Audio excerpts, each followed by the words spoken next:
over here. Yes, sir. First of all, you looked amazing. Thank you. The grappling exchanges, everything looks great. Looked great. What was your plan going into this fight? Because standing up, you knocked him down, and on the ground, were you looking for the submission, or you were just getting out, trying to submit? Nah, I was hoping we could strike a little bit more, hoping I can keep it on the feet, but Gunnar did a good job of the timing to hit the takedowns. And let's be real here, I'm not the greatest wrestler on the road, but I can grapple. And at what point did you thought, okay, now I got this match? I never felt like I had the match. I just always felt like it was a good, fun fight. So I knew going to the decision, I didn't know exactly how it was going to go. I was hoping I did enough. But you just never know when a guy gets top position, which way the judges are looking at it. I knew I threw up plenty of submissions, and I knew I hit him a lot while we were on the ground. And so the only thing I could think of was if I get the W on this one, there was never no question of whether I won that Gerald Mershard fight back in the day or not. So that's always a good thing.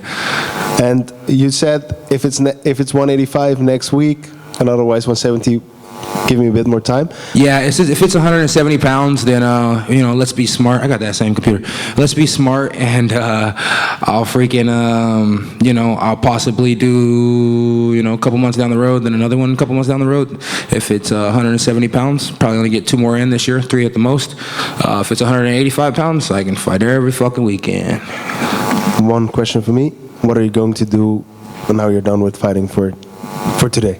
Now that I'm done fighting today, I haven't smoked weed in a little bit, so I'm pretty sure somebody at the hotel will have some, and I'll burn that back like it's just a tree stump. Thanks very much, my friend. Thank you.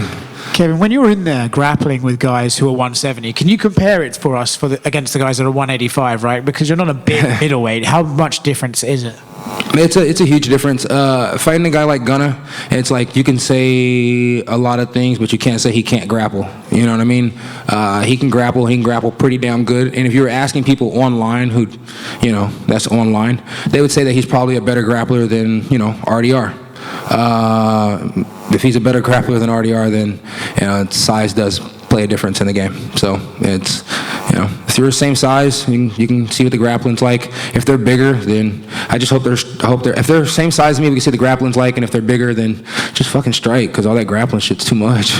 Is there ever a part of you that thinks like, right, okay, if I want to, I don't know how much you care to do this, but go up the rankings, it's like, okay, I should probably focus on 170, right? Because these guys are my size. Clearly, you can grapple with them at that weight, and you're not giving yourself a disadvantage at 185. Or do you have to think to yourself, but I need to stay active, I want to stay active? Is there ever a trade-off in your mind about which way you're going to pick and go? The amount of money I make these days, I could slow down. The amount of money I make these days, I could definitely slow down. But the amount of money I spend these days, I stay active. First round, you got him in like an omoplata, and then he kind of stood up and was holding you. And for a few seconds, you were both just chilling up there. He was basically holding you like a handbag for a while. Yeah. What exactly were you saying to each other in that moment? I asked him, how the fuck are you doing this? And he looked at me and said, I'm just doing it.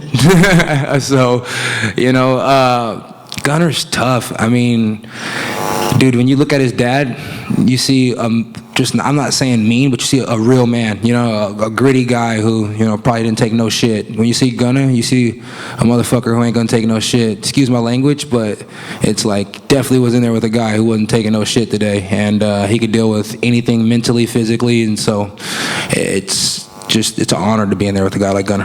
Nice, man. Last one for me. I mean, end of the first round, he got up and he wobbled back to his seat. Did you know you'd hurt him that bad with that right hand? The thing about that right hand is when it lands, I never know exactly what it's going to do, but I know it's going to do something, Whether it makes you think or whether it makes you blink, I know it's going to do something.